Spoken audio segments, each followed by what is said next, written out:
Hey guys, welcome back to the United Star and Prasham, great game, 2-0.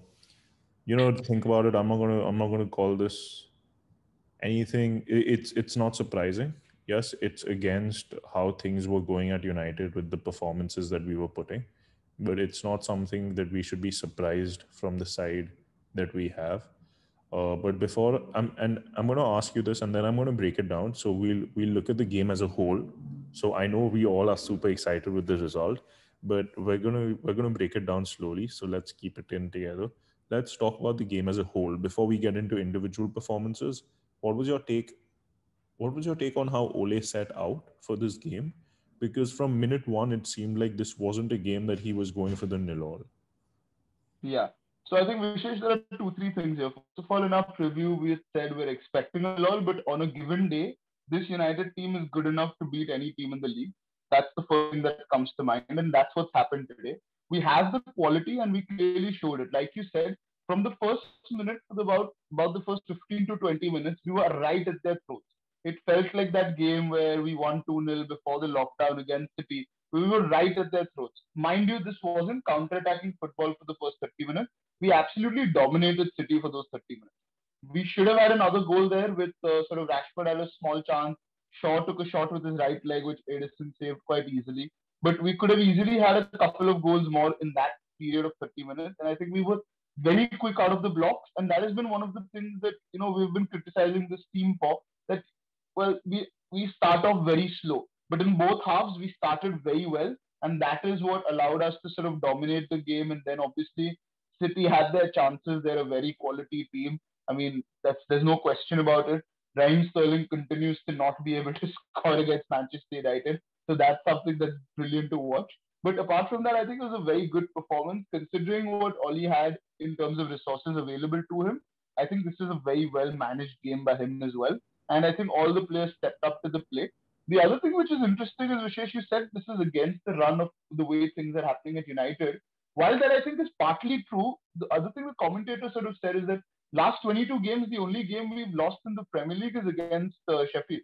We haven't lost a Premier League game as such. While we're pulling out these draws and all of that is not that great, but has it had it not been for City winning 21 games in a row, United actually have been pretty good. And I think we're judging them with City's parameter, and that is the reason obviously we fall short because City have been so good.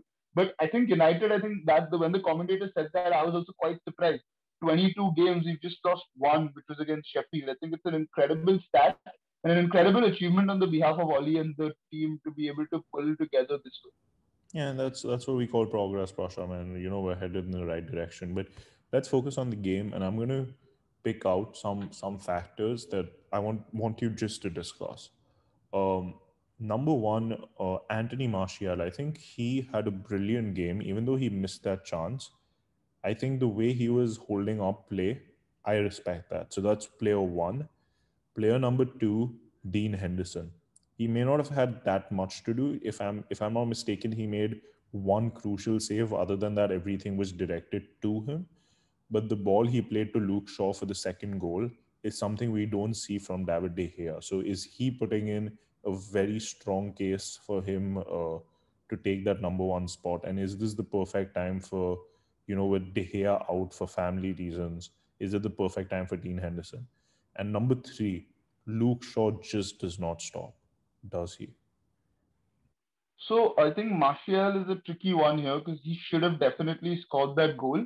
But I think he was brilliant apart from the goal he didn't, which he obviously should have scored. I think he was very good. I think rightly said. But I think when he missed that goal, the reaction on his face sort of to me said that every time he misses a chance, he knows his time at United is coming close to the end. Because imagine if you were nil all and he had gotten that chance for however well he played, he had gotten that chance and he had missed that. So I think he was brilliant, but he has to score. It was harder to miss that than to, to, to score there, and he missed. So I'm very disappointed with that. But overall, I think he was one of our best players today. But then again, the stats won't show that, the records won't show that. What will show is that he's not been able to convert his chances, and this sort of string continues. But coming to Dean Henderson, I think I said it before as well. This is his best chance for him to prove himself. And I think he's taken one very giant step towards it. Not like you said, the ball he played to Shaw for the goal, fantastic. And if you are making your derby debut and you've kept a clean sheet and we've won the game, then obviously you've done your job, right? What is will be interesting to see is I think this game is in fact easier for Henderson to keep than something like a Crystal Palace, for example, because when you play a game like Palace, you're going to have one or two shots to save. So how turned on or how switched on can you be in I that think moment? Prashant, I think he did answer that. I mean, I'm going to continue allowing you to speak, but he did answer that in the Crystal Palace game with that last minute save. yeah, So of course. Yeah, of course. So that's what I'm saying is that can he do it now for the entire month? Can he be solid? I think that is the test. So I think two good games, one against Palace, one against City. That's two very good sort of steps in the right direction. But yet, I'm not going to jump the gun and say that David De Gea has done it Manchester United because let's see what happens. I hope Henderson does well, and we'll see how the things play out in that situation. And finally, I mean, Luke Shaw, I think, again, they said it on comms that City might have won the title, but we're not going away. So the same thing is with Luke Shaw. All the criticism, all sort of, I have been a very big critic of Luke Shaw, of his ability of not being able to stay fit, of not crossing the ball well enough. And he's turned the corner. He's been phenomenal. And you could argue that in 2021, Luke Shaw has been our best player, even better than Bruno Fernandes. So you could argue that, and I think it was a great game again from him. Defensively, he was good. Obviously, he had Mahrez to deal. He had Sterling to deal with, but no, he had Mahrez to deal with, Mahrez. and uh, yeah, he had Mahrez to deal with, and Mahrez turned him inside out a few times, but he kept coming back. He held firm. So I think fantastic performance from him again. Great, very well taken goal. Was also sort of involved in a couple of other very good attacks that we could have scored from. So again, nothing to complain from Luke Shaw. And this man is just moving up. And if he is not England's number one left back by now, I don't know what he needs to do. I think Prashant, you've summed it up pretty well, and I'm going to be very honest to everyone watching this. I'm not blaming any referee or anything, but if certain things were implemented better, we would have been talking about a different uh, result today, and the impact it would have had on the title challenge would have been completely different. So for all those fans, I remember we brought on the city, like the Mumbai City fan club, and they were like, "If we lose, is Ole out?" I think Ole's answered that today, and he's just showing that with every game there is certain amount of progress that's being made, and hopefully we're heading in the right direction. So Prasham, what next from here? I mean, this needs to be produced on a What next, consistent Vishesh? basis. I'll tell you this. I'll tell you this.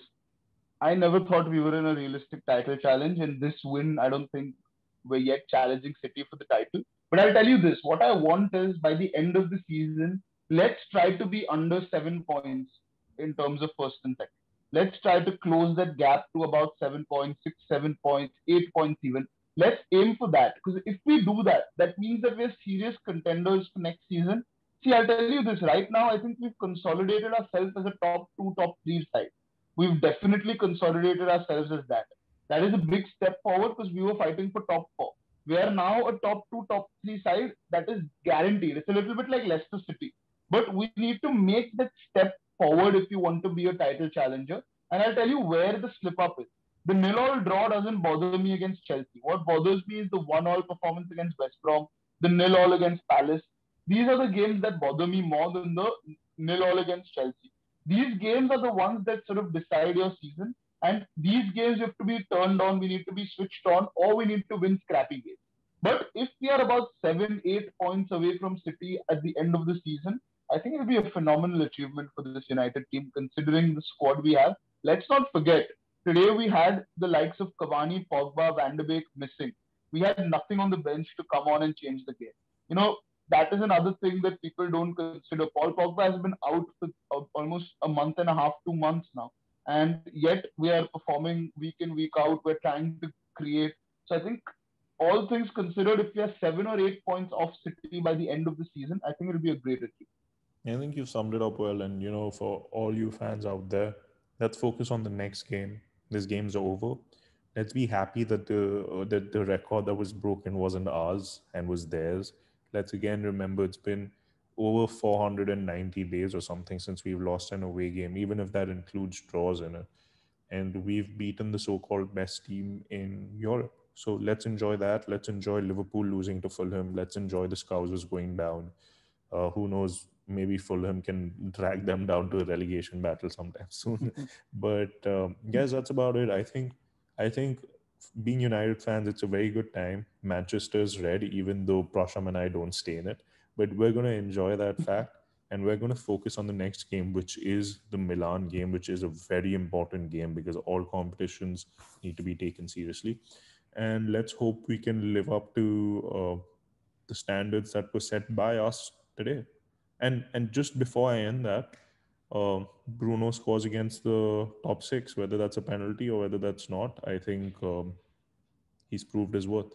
But that's about it, guys. Do like, share, and subscribe. We'll see you next time. Bye bye.